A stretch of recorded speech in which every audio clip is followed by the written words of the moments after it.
I unloaded a full clip, 450 Magnum, point blank. It disappeared. He can hear its heartbeat. Where'd he go? He knows it's out there. Somebody must have seen something. He knows what it can do. There's something running around loose in this city, ripping the heart out of people and eating them. Maybe he eats him for breakfast. Now, it's really pissing him off. Foster! And his new partner I work alone. makes two. Paranoid people with guns are a menace to society. You'd be paranoid too if you had a dipshit like this following you. Lack of manners and serial homicide. Oh, terrific. It has no motive. The only thing we know for sure is that he's not a vegetarian. It has the DNA structure of all its victims. It gives no warning. You ready to die? But one thing's for certain. We gotta get bigger guns! It ain't no pushover. Two, yeah! Bingo!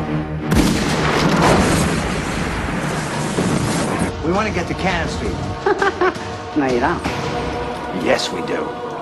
Boy, are you pushy.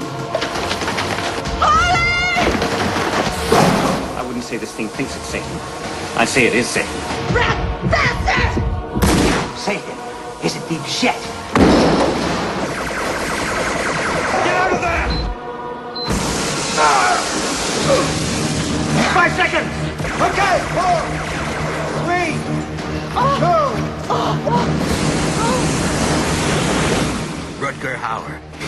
Split Second.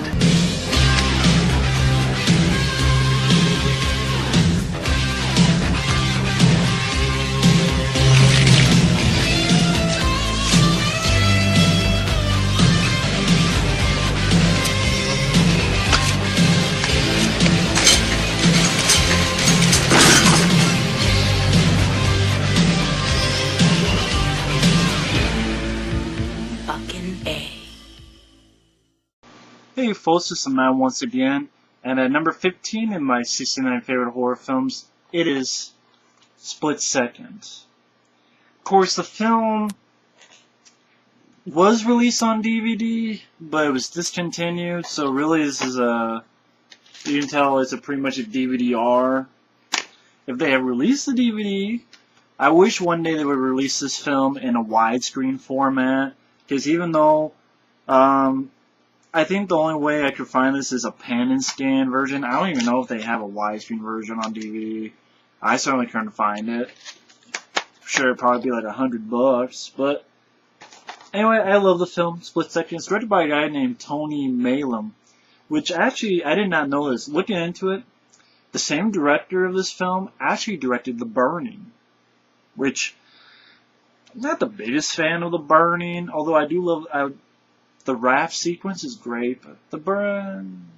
Maybe I'll watch it again. Maybe I'll do a review of that one day down the road, with all the 100 of other reviews I'll do down the road. But Split Second, I've always loved this film since I was a kid. And granted, okay, basically, I know the future in this film is 2008, but hey, you know, that's how it goes. This film was made in the early 90s. But it takes place in London, where global warming, which, sad to say, kind of happening.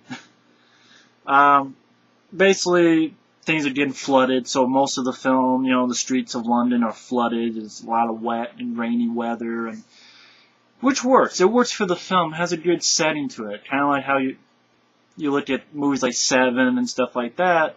You know, when you get that sort of murky sort of environment, it helps, especially with the horror films. And, of course, Rutger Hauer is Harley Stone. What a name for a character. I love it. And he's a guy who loves his, you know, chocolate and caffeine, you know, coffee and chocolate. And basically one thing leads to another, and he's, you know, he's one of those guys, he's like very high on sugar and, you know, chocolate and caffeine. He's like, coffee, where the fuck is my coffee? You know, he's that type of guy. And he sort of feels this, you know, this thing out there, and he's a cop, and he unfortunately, he's in this bar and he doesn't get in the nick of time where a woman's heart has been ripped out. He tries to chase the thing and he's not able to get it. So Rutger Hauer's character is now partnered up with this guy. I want to get his name right. I always forget it. Neil Duncan. Also known, I think, Alistair Duncan. But I would call him Neil Duncan. Plays his partner, Dick. What a name for a character, Dick. Dick Durkin. And what I like about this film is these two guys, first off. Rutger Hauer and Neil Duncan, they play off each other very well. I mean, kind of your typical buddy cop cliche, but these guys make it work well. And you get some fun dialogue, like the captain sort of talking to Rutger Hauer, talking about all the firepower he has. Is I'm surprised he didn't get a grenade launcher. Couldn't get a permit. Neil Duncan's laughing. He's like, "This isn't funny." And he's like, Rutger Hauer realizes something and grabs him. He's like, "You've been following me." Captain tosses him and goes, "You'd be paranoid too. No, you'd be paranoid too if you had some dipshit like this following you." Just, I don't know, it has a fun energy to it. Rutger Hauer is one of my favorite performances of his. He's very energetic. A lot of times nowadays, Rutger Hauer is sort of very low-key and very sort of subtle. But here he's a very energetic character through, some of the time. I like that in an actor.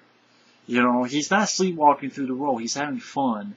And Neil Duncan, I mean, his character is fun too, because he's sort of an uptight guy. And throughout the film, he gets looser and he becomes more and more like Rutger Hauer's character.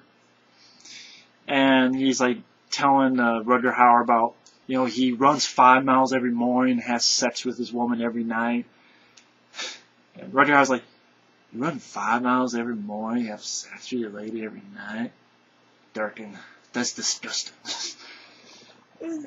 Or like even little things like Dick Durkin has his keychain with his wrestler, and Rutger Hauer grabs it and just throws it away. Dick Durkin's like, "Hey, that's not fair." I'm gushing over these two guys, but I really like these two guys. I really rooted for these two guys. I think they're funny, I think they're entertaining, I think they have good chemistry, and I think they get a lot of funny dialogue. Now, of course, you have Kim Cattrall, because Rutger Hauer's character, the whole deal is he had a partner long ago who his partner was with Kim Cattrall. His partner was killed by this same creature, same thing, killing people. Which at the same time, Rutger Hauer got sort of scratched, and somehow that started this sort of psychic link where he can sort of feel the creature when it's nearby. And after his partner died, him and Kim Cattrall were kind of with each other. But then it was off, and now they're sort of starting back again. And Kim Cattrall, I like her as an actress. It's definitely loving Big Trouble in Little China, but she does a good job here. And basically it's Neil Duncan and Rutger Hauer, their reporter, and them investigating, finding out who or what is doing these killings.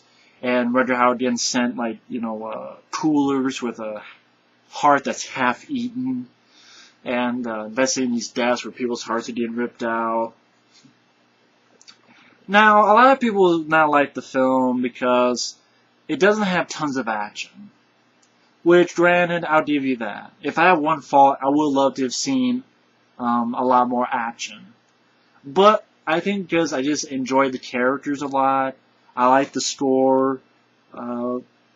Get the guy's name. It says Stephen Parsons and Francis Haynes. I don't know why it took two people to do it, but anyway, I like the score. I think it fit well. With the setting of London, again, I like the setting of London, how it's, a lot of it's flooded. So you have this murky, wet sort of environment. The creature, when you see it, everybody says a ripoff of Alien, but I kind of disagree. I don't think it's a ripoff of Alien. This is just my opinion. If you look at the poster of Future Kill, if you look at Future Kill on Wikipedia and such, you look at the poster that H.R. Giger made for it, that kind of is what this creature looks like to me. And they do a smart thing where they don't show it a lot until the end. But even then, like, you have this little shootout, and, you know, the fucking thing has a shotgun. He's shooting a shotgun at Rutger Hauer's character. And, of course, you have a scene where they're in the morgue. And, I don't know, I always liked the way it was played out, where there's blood dripping down, and Rutger Hauer finds this thing on a curtain. You know, this is for you. What the hell's going on? It crashed through the ceiling. You have this little shootout. And that's where Neil Duncan's really becomes Rutger Hauer's character. It's like, it wasn't he, it was a fucking it. We need to get bigger guns. And he just keeps saying that. We need big fucking guns. And basically, like, now he's like Rutger Hauer's character where he's, you know, drinking coffee, just throwing away, eating chocolate. And he's like, what do we do?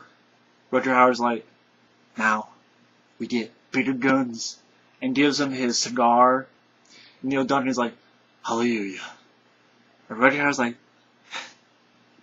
they just look like, I mean, they're having fun with the film. They know what film they're making. And basically, Neil Duncan has the cigar, and he looks at all these guns. He, like, knows them all by name, like, too fucking small. It's like, oh yeah, just these big fucking guns. And they're like, wait, from the armory. Yeah, Michael J. Pollard's character. Michael J. Pollard is a character actor that you've seen in Tango and Cash and Scrooged and many other films. And he's sort of this guy who, like, I think they named him the Rat Catcher. You know, basically he takes Neil Duncan and Rutger Hauer into sort of this area they need to go, because by this time Kim Cattrall's character has been taken by this thing. And I'm leaving some stuff out because I want people to check it out and find some of this stuff for themselves. But I like the ending. I thought it was an exciting ending and entertaining. And it's not wall-to-wall action, but it's a low-budget film from, you know, the early 90s. So, you know, that's how it goes sometimes. And I was entertained because I liked the characters. I rooted for these characters. I thought the creature was not a rip-off of Alien. I thought, again, it was like the poster Future Kill. I thought it was actually pretty cool. And again, I enjoyed the score. It was funny. You know, the dialogue worked a lot of the times. Like when they're talking about the origin, what this thing is, and the captain gets pissed, and he's like, oh, I'll put an APB on Lucifer. Have fucking horns in it. Yeah, you. I've just got fucking tail coming out of his ass, huh? Oh, fucking Christ. You pair of pricks! I fucked up, but the way he goes off is just very funny, very entertaining. And, you know, for an early 90s film, you compare, for me, like, I watch Predators, I watch Machete, I watch all these films, even direct-to-DVD films, which probably, direct-to-DVD films today probably have the same budget as Split Second did in the 90s, early 90s. And I can watch this film repeatedly over and over again. That's why it's number 15 in my 69 favorite horror films. Probably more of a sci-fi action film, but, you know. You have the scene that ripped people's hearts out. I'll put it in the horror. It's just, to me, this film is just entertaining. I really like these two characters a lot. I rooted for them and their investigation. Kim Cattrall was hot. I like the look of this creature, the fact it rips people's hearts and is sort of fucking with the lead character. Like, he opens his fridge and there's a half-eaten heart, and he goes, this thing is really starting to piss me off, and throws out the window. I don't know, I was entertained. I laughed. I got excited. And I had characters I rooted for. And that's hard to find nowadays. So, it was definitely a film I grew up with. I wish one day it'd be a great DVD where you have a widescreen and you have, you know, better picture, and but it'll probably never happen. But that's a shame, because this film deserves it. You know, of all these DVD companies, re-release this film. I definitely buy it.